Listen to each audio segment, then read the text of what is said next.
right. Hey, folks, thanks for coming out to FNL's opening bell.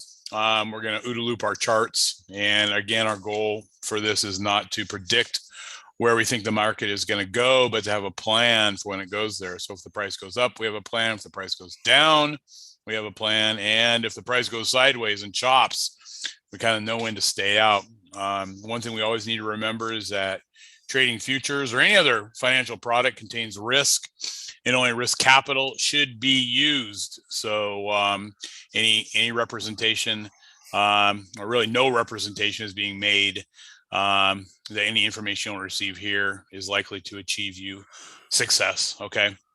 What we want to do is just keep our members informed, but it ultimately comes down to your decisions. But what we want to do is try and help you make those decisions. We share and collaborate here at FNL. So we're not trade callers, but we do share and collaborate our trades, and we look for setups that I've proven, that Travis has proven, we've proven to ourselves that are profitable trades. But in the end, what does it come down to, Travis?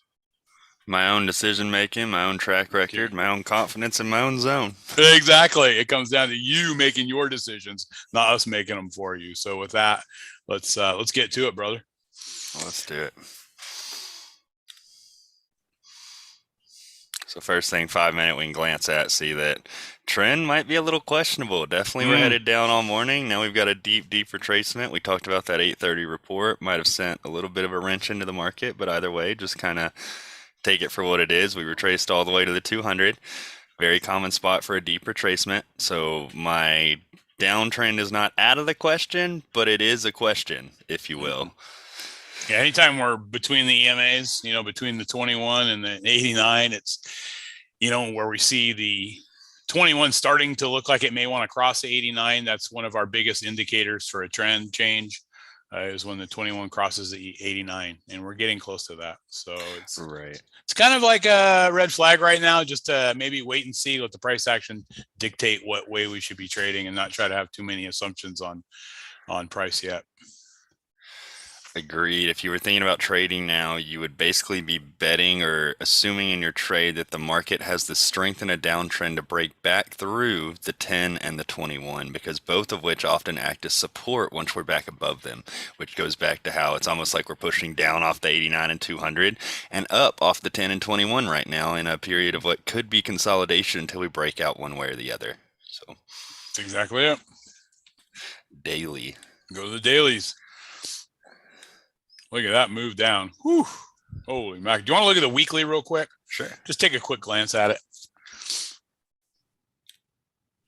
And again, folks, if anybody has comments or would like to, don't hesitate to jump on the mic, type in chat, whatever you want to do. Remember, this is about FNL sharing, collaborating. So look at all those red candlesticks with one green on the weekly. It was our 1 week retracement, and then we were right back down. And we're right back down. So when I look at this, it really tells me that the market just does not want to go up yet. Now, could it go up in a day? Sure. But this weekly chart really, since the beginning of the year, to be honest, since the beginning of the year, has just said down. Yeah, I don't really see anything in this chart other than a couple of retracement candles on the weekly chart that says up. Which is not great. Not great for your stocks, your portfolios. It's definitely down. So yeah, I actually saw something yesterday. They had an analyst on TV. I couldn't remember her name, but she worked with Blockchain Capital, and they asked her, they're like, "Oh, you think we're getting close to this bottom?" And she just instantly like, "I'm usually not one for trying to choose bottoms." And I was like, "Yeah, that's the good answer right now. Like exactly. We're under everything." Yeah, there's been some people that have tried and they got blown out of the water, especially in the crypto world, trying to predict the bottom with Bitcoin at 30,000, at 35. And, folks, there's no reason to try and predict a bottom. Just trade what you see, And right now, all I see is red on the screen, really, since the beginning of the year in the weekly chart, which is, not too good. Not too good. So might I expect a pullback here? Well, I'm not going to predict it. So I'm just going to keep trying to trade what the chart tells me. And right now I see all red on the chart. Same. 1 week retracement. Ha. Because it's a weak one. It's not very strong. It's only I get it. It's going WEAK. week. I get it. It's too early for us West Coasters, right? Yeah, I see what you did there. Yeah, but up. Yeah, East Coasters have been up for a little while. Us West Coasters just got up. So Is the sun up over there yet? it's up. It's coming up. Okay. It's bright out. It's nice out. That's what I tell people. Something like, the sun's not up yet. Give me a little bit. Or if it's Exactly. night, it's the opposite. Sun's down. Give me till tomorrow. I'll give you a good answer in the morning or something. Exactly. Let me All get through this first cup of coffee at least. So daily, we talked about this big down move after that retracement for a week. There's also a big gap down. Huge couple gap days down. ago. Yep. Sundays a reopen after the weekend, and well, I don't know, man. Okay, so if we look at these dailies, where's our support level on the bottom? Where we think the price might want to go? Our first level that would probably want to go to 50. Close of yesterday, maybe at 37.50, 53. That's the first one. We're real close to that though. So, yep. So I would write that down, folks. 53 and a quarter. There I think we're going to see a range that the price has not been able to get below overnight. So maybe write that number down at 53 to 55 or so. Below that, I don't really see. I look back on the charts a little further, and I don't really see any support.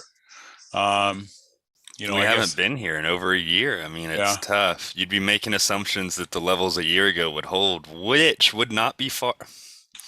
I had this morning, and now it's gone. My dad. 35 would be the first level. That was the wick at 1600 yesterday. So 37.35 would probably be the first spot from a wick. Below that,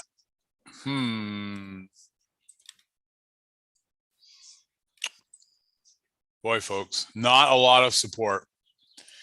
There was some chop back around December. 37.20. Yep. My next bodies to wicks on the way down would be 36.80 to 37.20 roughly. The one above that, so something cool to see, bodies to wicks, that 38.45, the bottom of that wick around 38.08. You can see about a year ago that was the last support level we had before it pushed up really, really hard. And then recently we came all the way down to that level. We hit the very bottom of it near 38 whatever, within about 5 points of it. Pushed out of that area, and then since then have come back to it. We broke through this time and have retested. We pulled back and did what a lot of people refer to as a retest, where the market has pulled back and used what was support as resistance, and now we're pushing off that level. That's 38.07, correct?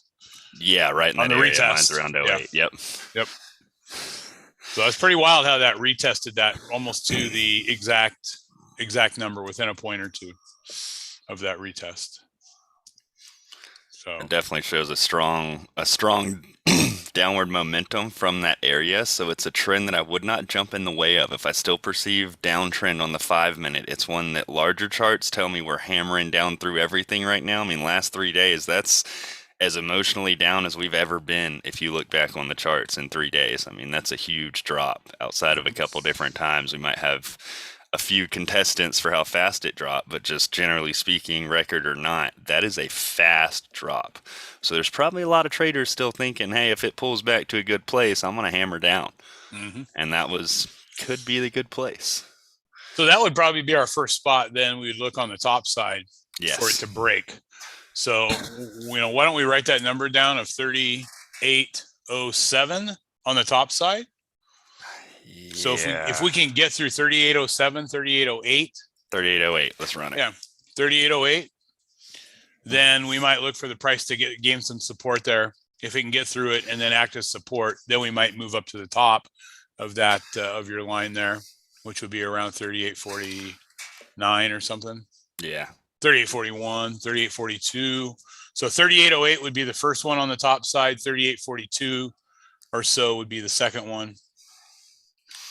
And if you wanted to find that level again, that's a bodies to wicks from March of 2021. It was the last place we had a support level where you could have used the bodies down to the wicks. So the top of that level might be half point, a point higher. The bottom, same thing, might be a point or so off, but you'll see that level yourself, how we resisted on the way into it, had a little bit of chop, and then on our way out, came back to retest. You can see how we used the top of the level and then wicked down through it, and then again pushed back out of that level. So that's where that level came from. It was over a year ago. It was one of those that we talked about before the market even got here. Set it as a target and said, hey, if we get close to there, that's a good place to see it turn.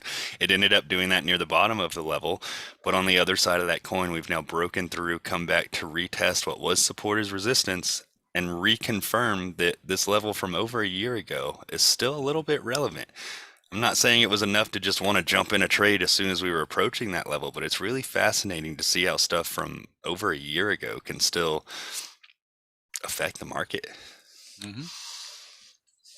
So, but I guess anybody if you're looking, questions,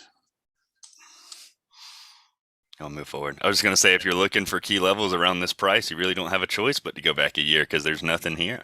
Mm-hmm. So, there's literally nothing there. We're in unprecedented waters. There's no floors below us unless we reconfirm levels from over a year ago. Just a thought. Mm-hmm. 240? Yep. Like the reverse of all-time highs. Yeah, it kind of almost is, right? You see that retest a little better here now. See how we used it as support one day. And that bottom is actually the bottom from a year ago. So we got really, really close to the bottom of that level before pushing out of it and running away.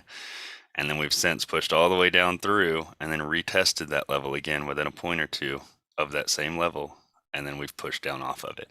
So very likely today, a common outlook, if this were a smaller chart even, you might say a common situation, even though it's a shallow retracement, is to turn around somewhere between, let me use a smaller dot here, somewhere between the bottom of that red candle and what it's turning around off of. You might see us wick back, turn around in that area, and then push down. Assuming that anybody going short wanting to clear their stop could be setting limit orders or stacking in trades up until we break that level. And then it's are we going to retrace further or not? But for right now, from a longer term standpoint, that puts me at top side range near 3,800. That'd be right where those bodies are. So if we break through 3,800 on the top side, we got to reevaluate, are we in a short term uptrend that is going to continue a retracement for our longer term down? But overall, I'm still strongly down sentiment because of how we've made this top up top and have since just pushed down hard off of it. That's the 240 again, and then retested this level right here. So again, shallow retracement, but we have retested it almost to the tick to push down again. So yeah, and one nice thing is you can see back on this 240 chart that you couldn't really see on the daily as well, is that support that then became resistance. It's a lot more clear on the 240. I agree. A lot clearer. Yep. And that's the beauty of going through your charts and doing them at the daily level, and then just kind of, narrowing it down to an execution chart to where it makes sense on your trading when you're making decisions. So right on. 60-minute.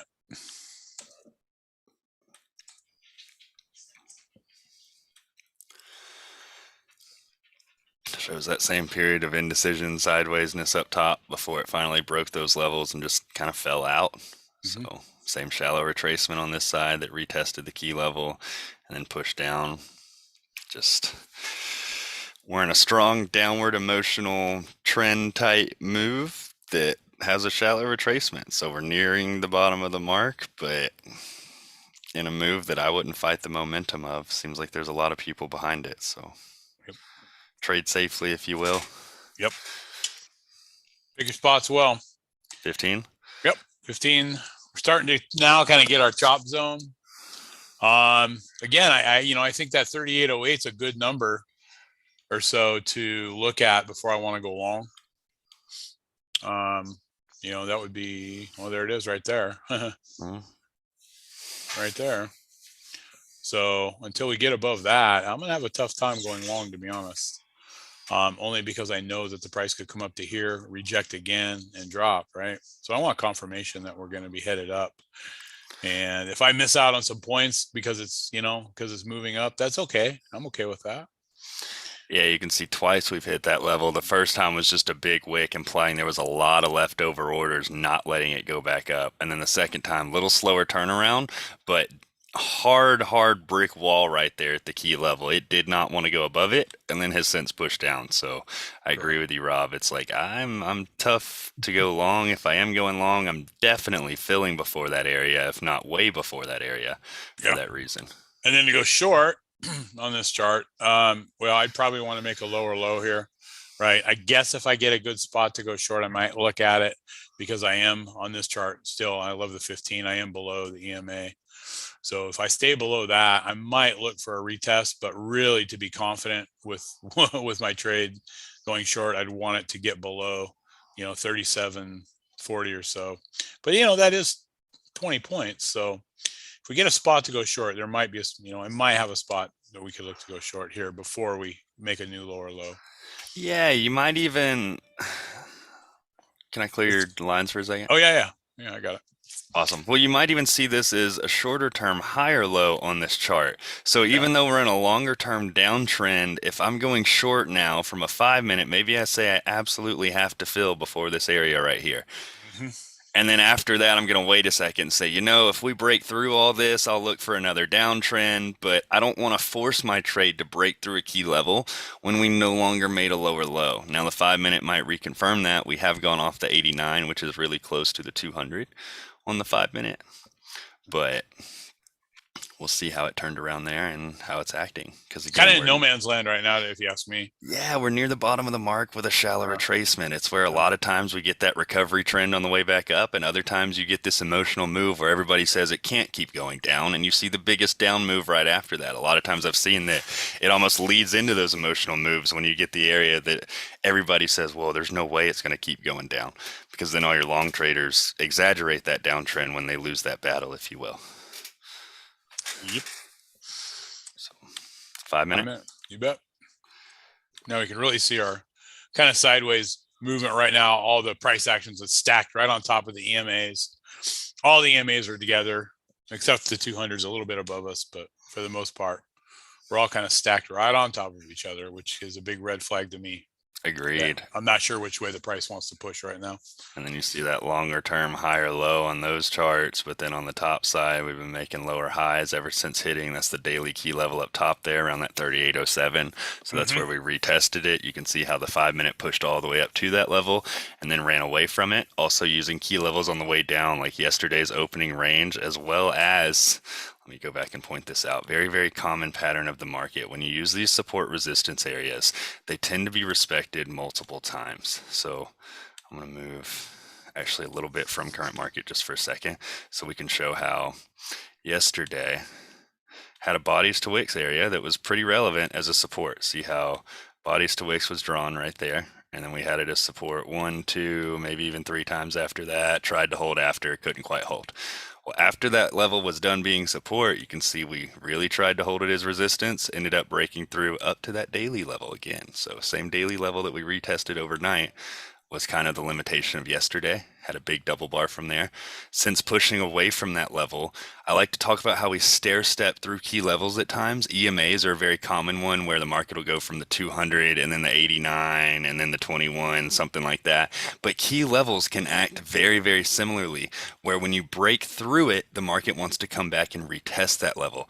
And that has actually happened twice at this same level. So if you were on with us yesterday morning and you wanted to draw this as support, then even if you didn't trade long off of that support area, you had a case where it was with the trend in the afternoon, and then you had a case again this morning where we came back and retested that exact same level in the direction of the trend. So you've already got a down, a retracement, and then another down move after. And same thing, we turned around at the daily level, pushed down, came back, retested the same level, and then pushed down from there. So same. Go ahead. That is a scary spot, though. At the top. Absolutely. It's a scary spot to go short because the EMAs have crossed. We're above all the EMAs at that point. So it's kind of a scary spot to say, okay, I'm gonna take a short here when the price had been moving up since it reopened. I agree with that 100%. So I'm maybe not saying that you should have been in a trade there as much as in hindsight, looking at how the market has been reacting, telling me that we use the daily level to push down very cleanly. We've pushed off of it. And we've also used that same support level again to push off of that, and now we're getting back under the EMAs. So to me, it's not a you should have traded before, but I'm looking at how cleanly we're stepping down through there to tell me that I don't want to jump in the way of this. Even though we were above the EMAs on the way up this morning, I know that we've retested that larger scale daily level, and the way we're pushing away from it is very, very similar to yesterday, how we used the daily level, push way off of it, and then came back to that same support level, and then push way off it, and then use the EMAs, and then pushed off them. So stair stepping again. After the 89, you could see we used the 89, we ran away from it, came back to the 21 and 10 area, and then ran away, and then used the 10 until it's burnout. And oftentimes that's the end of the trend. That's a very, very, very common pattern on the market, is to stair step through the EMAs until it gets to the 21 or 10, and then just burns itself out with how far it can go. And you can see again on the 10, it tried to ride that until finally it broke back through. And that's where we started our retracement or recovery. So if that pattern happened again, we're now in the breakout period. We've already gone from the top. We've retested the key level, but we're kind of getting under the 289 now. So you might see a retest of the two bigger EMAs, but you might also see the 10 run away from it and just only be able to pull back that far. Seeing as how we've already stair-stepped in the direction of this down, there's a lot of people stacking into this, if you will, even if it wasn't us. Well, and that's kind of what happened too. Because the price, if you go forward on your chart, you see that's really kind of what happened. We came down to that 37.55 level and hit it, and then boom. So here was that level that we were talking about on the bigger charts at 37.55 or so, how it hit that level and could not get through it. And that's the open that's a close from yesterday too. Close from yesterday, right? Yep. At 37.57.25. So if you even extend it to the left, you'll see that, at 2000 yesterday, we used that as support last night. So it's really been hit 2 or 3 times within a few points of here now to push back up. And that might create that consolidation zone where, again, if we broke under that 37.55, 57 area, pretty strong signal that we might want to continue down. But if I'm trading short, I probably want to try and fill before maybe 55, 50. So you might even say 60, just as a clean, I don't want to deal with that double tap at the bottom because of the potential for the long orders built up down there to send it back up. I like it. So we have a few minutes left. Any thoughts? Anything anybody else wants to add? Anything we missed? Anything disagree with? You want to debate with? And we're always happy to talk through thoughts. Actually, I read something yesterday. Let me pull up the quote before I just misquote it. But it was basically that a fool gets irritated when you correct them, and a wise man's thankful. It's literally, do not correct a fool or he will hate you. Correct a wise man and he will appreciate you. Yeah. And it has Bruce Lee. I don't know that it's actually a Bruce Lee quote or somebody just trying to look cool in the background, but it's really true. You correct the wrong person, they're just, but the right I'm person, right, you're wrong. What are you talking about? Yeah. And then you get people I like to think FNL's overall attitude where we're not seeking to be right as much as we're seeking a truth that can work for us. So it's not as much, thank you, Perry. That is a proverb. I used to read a proverb a day. I knew it used to sound almost familiar. Anyways. So any other thoughts? Anything? We have a deep retracement and a turnaround off the 200 with a blue diamond right now. So if I were pushed into a market order at opening bell, I'd probably be thinking short, trying to clear my stop. Yep. Without a doubt. Yeah. Position wise it looks really good to go short here. As this grows though, our position is getting worse and worse at market. So if I was going to go short. They were listening to me when I told them to go short. That's why. Those are our viewers right there. We're heading to the middle of the Bollinger. We have to be in the middle before we can. Of course, we have to be at the middle of the Bollinger, right? To go at opening bell. Can't have that much of an advantage.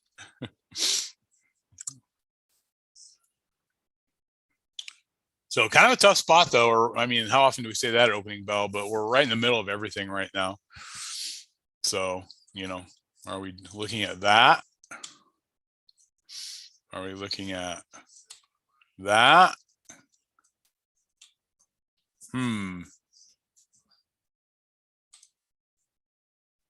right? That's that longer term higher low versus the short term down with a deep retracement, and we're stacked on top of the EMAs. Very wedgy. Yeah. Consolidation. And we know what happens when that happens. It's gonna want to break pretty hard one way or the other. Right. And you combine that with knowing that our daily, weekly chart is way overextended to the down. That creates a stronger potential for emotion to me. It's like, sure, we might chop sideways, but if we chose an up or chose a down, it could be a very strong direction, if you will, just based on how overstretched we are. It's either that panic downtrend where everybody thought it couldn't keep going. And then once it does break, the only people still trading it are the shorts jumping on or the longs stopping out of that emotional trend, if you will. Yeah. And same thing on the way back up. If it breaks through levels on the way back up, then we have an overextended down market that a lot of long traders are trying to chase that recovery trend, right? So strong potential for a lot of traders to start stacking into a trend regardless of what way it goes today. And here we are. Opening bell candle. All right, so our 30-second chart here. And we're going to get ready to say the top is probably set. Bottom is probably set by now. Yep, there we go. So 3773.5 on the top and 3768.75 on the bottom, and we're in on the bottom and we're out. Well, that was a quick one. It was. I really have thought about letting it go one more candle in the 30-second before we started trading it. That's my new, wow. Quick too, right? On the bottom side. I guess we'll chase it one more time. That's what I'm still trying to figure out with the sample size is, do I just apply this strategy almost blindly on both sides, or is there some sort of a process by which I'm missing, be it a balance between orders, order flow, volume, maybe the relationship of the candles, the way they're painting. I mean, there's all sorts of different variables that might play into that. So we hit our first one on the bottom. And I'll put opening range in chat.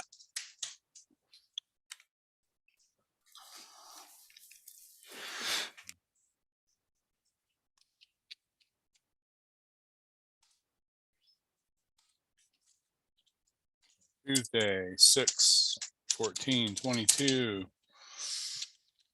Opening range.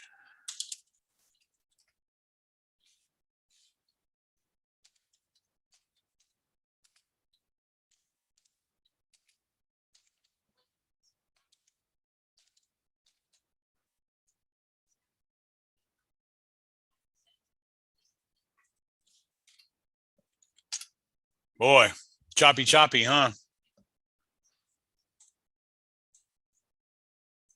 You know, I was listening to a podcast yesterday when I was driving back from Sacramento, and there are people that use a 10-minute. They don't start really trading till after the first 10 minutes of the market to stay out of this type of chop. So just something to think about, right? Not saying that that's like the way to go or whatever, but it was a pretty neat podcast. Oops. I only had 2, not 4 of my contracts out the bottom, so I filled those 2 and I realized I didn't have a runner.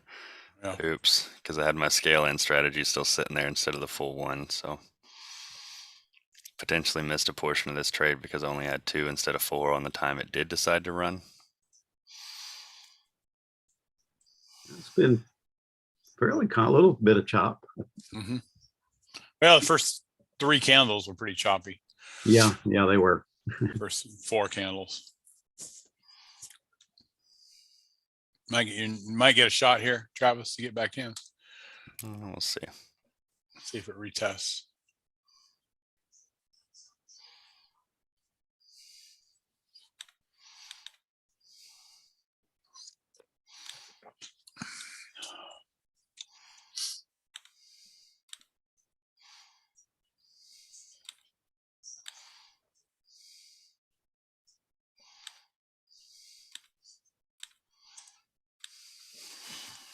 There it is.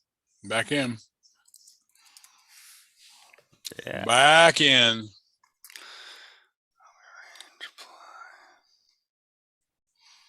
Boy, Randy, these 1 point stops just are not doing me very well at all. And they do get hit in choppy action. Yeah, I mean, so it's hard to get back in too, so well, fast. See, and it depends upon the week too. So Yeah, a week ago, yeah, 2 weeks ago, yeah, it would have been fine. Yeah. When it just leaves the range. What it Yeah. does is it keeps you safer on the days when it's choppy. Yeah, I got Instead you. of giving away 4 contracts at 1 point, it's 4 contracts. I mean, at 2 points, it's at You got 1. 4 contracts at And one. yeah, it's frustrating. It's one of those things you just have to Grin and bear it. Well, yeah, you have to limit your swings. Yeah.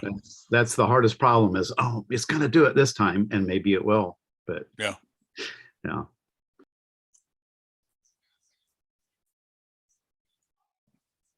Yeah, and then the one time you miss it, right?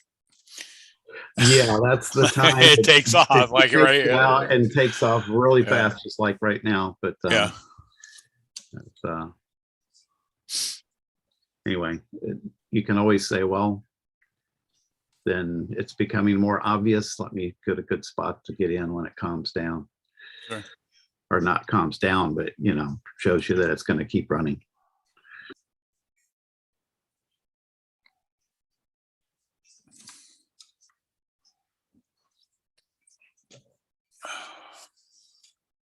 Because if you look at the 30-second, it has been out the bottom several times, but Oh, yeah. keeps coming back. So yeah, it has not even been out the top. So it's definitely down. Yeah, it's definitely down. It's just not found the momentum that we want.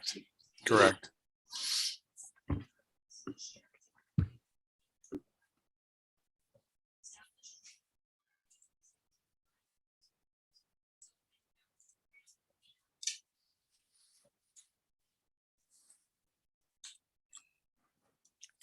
You notice where it's going to. I'm sure you've got it drawn on Bollinger. your last night's reopen. Oh, yeah. Yeah, we talked about that for sure. If we can get below that, it's going to really reinforce, a down move.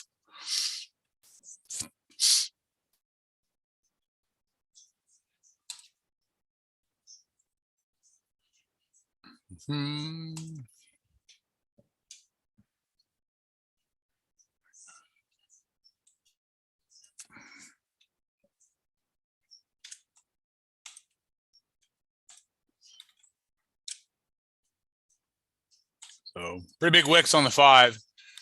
So be careful, folks. Be careful. Yeah, you don't have to go to the 5 to find big wicks. No, you don't. You don't. But they're a lot bigger on the 5 than they are on the 30-second chart. Let's put it that way. These are like that last candle, 8-point wick. Yeah, the 60-minute though kind of tells you if it breaks the current wick on the bottom or the current wick on the top. Yeah. That's probably telling you the direction it's picked.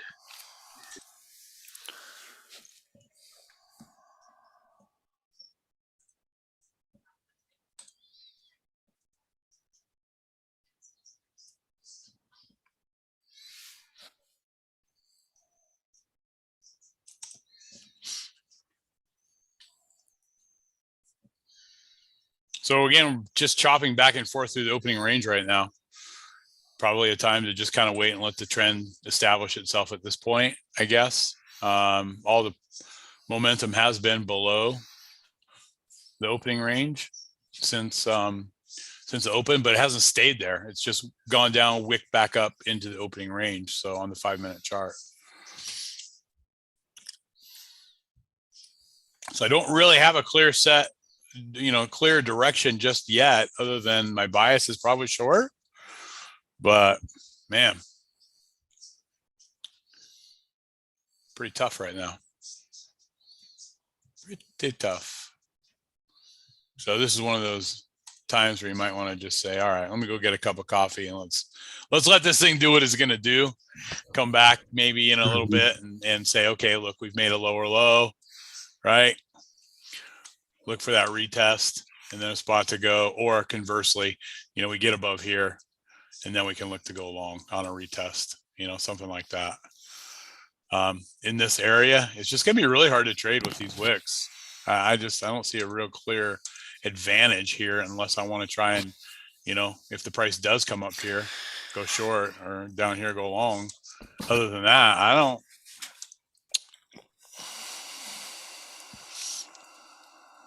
don't see a real great spot here. Do you, Travis? As far as a 5-minute trade outside of the OB range, it's tough. I mean, what I'd really like to see is a new lower low and a retracement, a continuation of this trend off the 200. So I think what we're watching now is that battle we talked about this morning, where we do have this support level down low. Had you filled your trade before where we talked about? Remember saying 37.60? If you had filled before then you filled your trade before having to deal with this double tap at the bottom. Yep. If not, then you're watching that consolidation factor of, can these shorts outweigh the support from the bottom, or who's going to win? And a lot of times as a trader, I don't want to wonder who's going to win between two sets of groups. I want to look at it and say, hey, there's almost no resistance between where I want my trade and where I want it to fill, and that's the trade I want, which is why we talked about filling before this bottom area. So if I were a gambler, it looks like it wants to go down based on an earlier downtrend, retesting the 200 twice, retesting the daily key level up top to start this downtrend.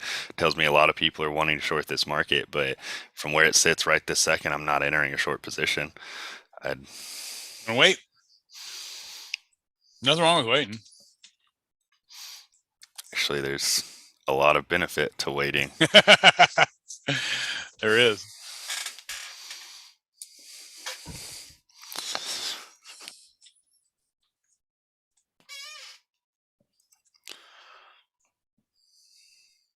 So we see it being rejected now off this level. We'll see if we can clear that.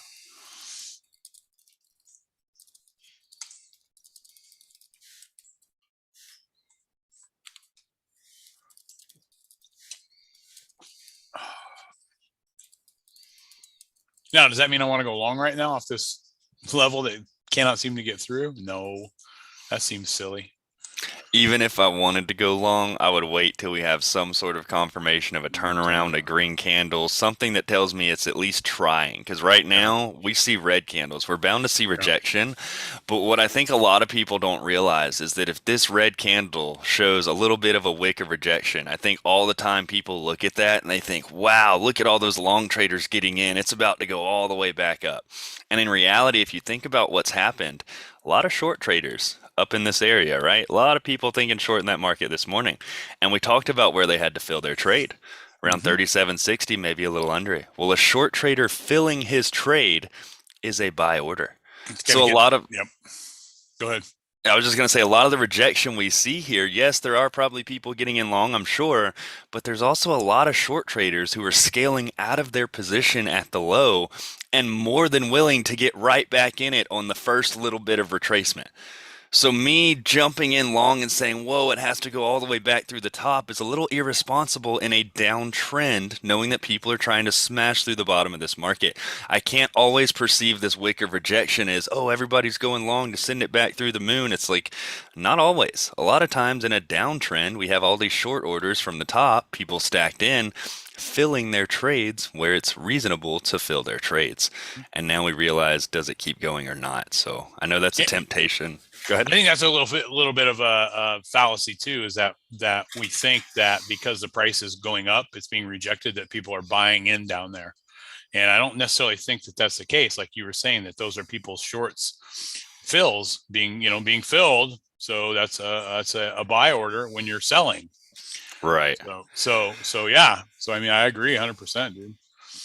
It's like it's always both, and you can't always know which one it is just based on a chart. I remember explaining that to somebody. It's like the market is 1-to-1. You're either buying or selling a piece of this thing that does not care if you're already in a trade. So you're either buying a piece of it and putting upward pressure on it, or you're selling a piece of it and putting downward pressure on the market.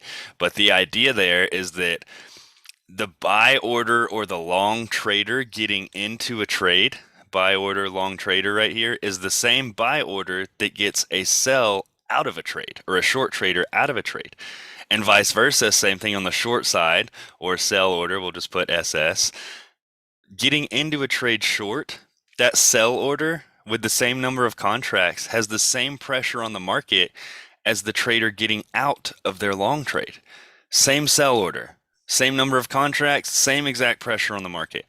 And that goes back to what we were saying over here. Just because you see that wick up, people always revert to this buy order right there. They think, whoa, everybody's going long, when in reality, I would say a majority of those orders were probably that bottom one, the one where the sell trader was filling their trade. Were there people getting long? Absolutely. You can bet on that without me seeing their orders based on a double tap there, and the place we saw the rejection was lined up with it, right? But it ended up being a good place to not jump in against this trend. Yeah, you'll see a wick if it's just the seller. You'll see a big green candle if it's buyers. I could see that. And then it has to also do with the pressure of it, because think about what happens at the bottom, right? If there's a bunch of buy orders at the bottom that sends the market back up a little bit, well, now I'm reevaluating back up a little bit. It's like, are there more people still buying to send it up, or are we back at a 10 EMA or a 21 or something where everybody's going to stack right back in short? And that's part of why when you're trading against the trend, you might not ask for too much. Or vice versa, you might have a strategy that says, if I'm against the trend, I'm going to scale out of a trade because this trend is so overstretched that if it does turn here, it could go for 100 points in the other direction. And that's a whole different mentality. But what I've noticed is a lot of times it's one or the other when I see somebody trading a little bit against the trend. They either want a really good break even with a trade that they can scale out of, or they want to only do what they like to do. Like one of my rules, if I'm trading against the trend, I try and fill before the 10. Just a simple little, I don't want to call it a nursery rhyme, but it tells me that from a shallow retracement, I could fill that trade with plenty of headroom before I'm back at the 10, and that might be a reasonable trade if I am wanting to go against a trend, but this is not one that I'd want to trade against. What are we looking for now?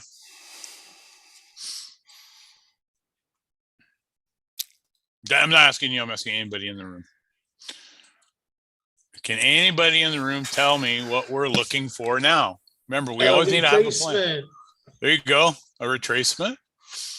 So we definitely have a down move, right? We've made a new lower low. And then what?